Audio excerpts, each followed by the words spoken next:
में भरी हुंकार, भ्रष्टाचार में लिप्त बीजेपी सरकार।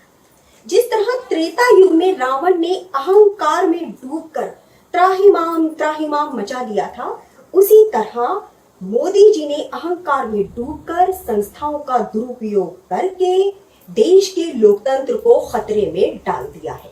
ये कहना है इंडिया अलायंस के उन नेताओं का जो आज लोकतंत्र बचाओ महारैली करने के लिए दिल्ली के रामलीला मैदान में इकट्ठा हुए। तानाशाह हटाओ, लोकतंत्र बचाओ, ये नारा मंच के नीचे साफ साफ नजर आ रहा था। विपक्षी पार्टियों के अकाउंट्स फ्रीज किए जा रहे हैं ताकि आने वाले लोकसभा चुनाव में विपक्ष जो है वो खड़ा ना हो सके सत्ता पक्ष के सामने, और बीजेपी गोदी मीडिया के जरिए फेक परसेप्शन बनाकर जनता को बेवकूफ बना सके। ये धारणा है इंडिया अलायंस के सभी नेताओं की। लेकिन उनका ये भी कहना है कि जनता मन बना चुकी है इस बार इंडिया अलायंस को जिताने का, और इसी बात से मोदी जी और बीजेपी डर रहे हैं। अलग अलग नेताओं ने मंच पर आकर भाषण दिए, अपनी अपनी बात कही। भीड़ बता रही है कि मोदी जी जिस तरह से आंधी की तरह आए थे उसी तरह तूफान की तरह चले जाएंगे। कर रहे हैं अब की बार 400 पार, ऐसा लग रहा है कि पहले से ही ईवीएम सेटिंग हो चुका है। आज आपके अपने केजरीवाल ने जेल से आपके लिए एक संदेश भेजा है। राज्यपाल जी को इस्तीफा देना चाहिए। इस जन्म में भी केजरीवाल जी को शायद भारत मां के संघर्ष के लिए भेजा है। आज मैं देश के 140 करोड़ लोगों को एक बड़ा भारत बनाने के लिए सहयोग मांगता हूं। 140 करोड़ भारतवासियों को एक नया भारत बनाने के लिए आमंत्रित करता हूं। साउथ इंडियन स्टाइल में कहा कि कांग्रेस के अकाउंट से पैसे चोरी हो गए हैं।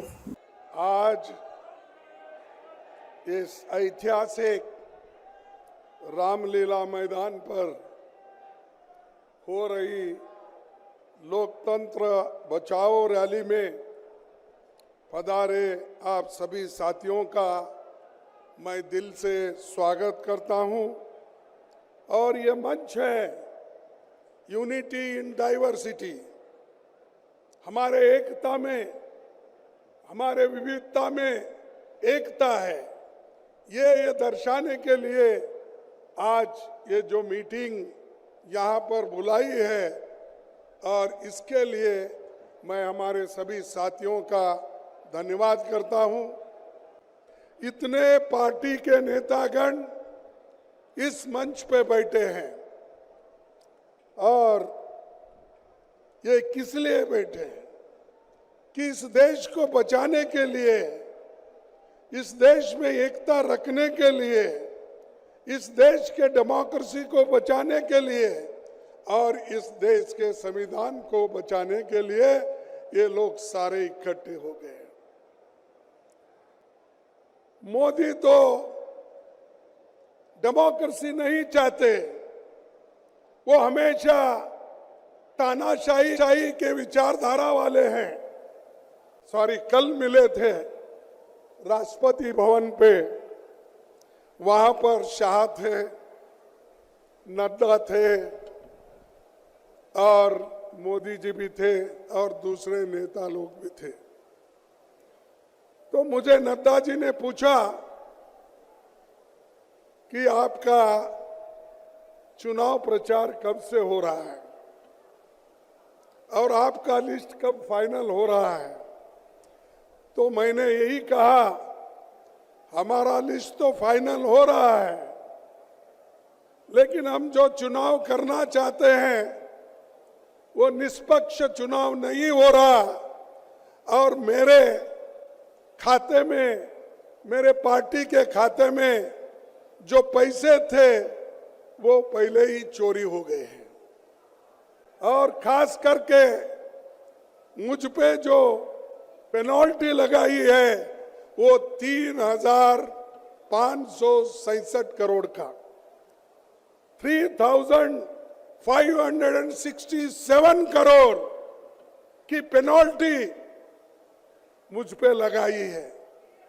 जैसा राहुल जी ने कहा, हम प्रचार न कर सके, कहीं भी जा नहीं सके, कहीं जाना नहीं, किसी को मिलना नहीं, हमारे कार्यकर्ताओं को कोने कोने में भेजना नहीं, ये तरीका मोदी जी ने अपनाया है। और ये कह रहे हैं अगर आप कांग्रेस के साथ वो गठबंधन में जाएंगे तो आपको क्या जेल चाहिए, क्या आपको गठबंधन चाहिए? ये मैं दावे के साथ कहता हूं, किन किन नेताओं को उन्होंने डराया, ऐसा ही डरा डरा के बहुत से एमपी खरीदा, एमएलए खरीदा और उन्होंने नए सरकारें बनाई। ये है मोदी की नीति। आप याद कीजिए, अगर बीजेपी की सरकार इस देश में संविधान बनाती तो वो पहला काम करते, महिलाओं को वोटिंग की पावर ही नहीं देते, क्योंकि उनके विचार वैसे हैं। अरे हमने तो देश को आजादी दिलाने के लिए लड़ा, खून बहाया, देश को एकता रखने के लिए श्रीमती इंदिरा गांधी जी अपनी जान दी। श्रीमती इंदिरा गांधी जी देश को एकता रखने के लिए 32 गोलियां अपने छाती पे लगा ली। कौन लीडर ऐसा बताओ? यही बीजेपी वाले, यही आरएसएस वाले जनसंघ के नाम पे थे। तब क्या करते थे? तब ये सरकारी नौकरी में जाने के लिए लोगों को कहते थे, ये कहते थे क्विट इंडिया आंदोलन में भाग मत लो, गांधी जी की आइडिया अच्छी नहीं है, ये कहते। सबका विकास चाहते हैं, चंद अमीर मित्रों का विकास मोदी चाहते हैं। अरे लोकतंत्र चाहते हैं या नहीं? जो लोकतंत्र चाहते हैं वो हाथ उठाइए दोनों, और जो तानाशाही का समर्थन करते हैं उनको इस देश से निकाल के फेंकना पड़ेगा।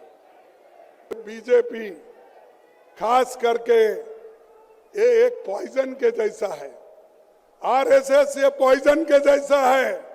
ऐसा मैं राहुल जी का क्रिकेट का जिक्र किए थे। साहब क्रिकेट तो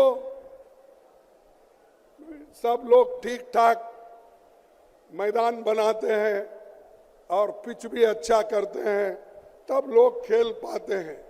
यहाँ तो मोदी सब तरफ खड्डा खोद के हमको क्रिकेट खेलो बोल रहा है। चुनाव होगी बढ़ती महंगाई के मुद्दे पर, ये चुनाव होगी किसानों के एमएसपी गारंटी पर, ये चुनाव होगी लोगों की हिस्सेदारी। जो राहुल जी ने बीड़ा उठाया है कि जाति जनगणना होना चाहिए और जिसकी जनसंख्या है उसको न्याय मिलना चाहिए, जिसकी जनसंख्या भारी है उसको न्याय मिलना चाहिए। इसीलिए वो जो आवाज उठाए, इसकी भी लड़ाई है। और भाजपा के भ्रष्टाचार के खिलाफ ये लड़ाई है। इंडिया अलायंस से जुड़ी हुई अलग अलग राजनीतिक पार्टियां जिनकी विचारधारा अलग अलग है, लेकिन सबके हौसले बुलंद थे, सबकी मांगे एक थी और वो मांगे जनता के दिल को छू रही थी। खबर को लाएंगे आप तक। मैं भावना संजीवा लेती हूँ आपसे विदा। अगली मुलाकात तक के लिए नमस्कार।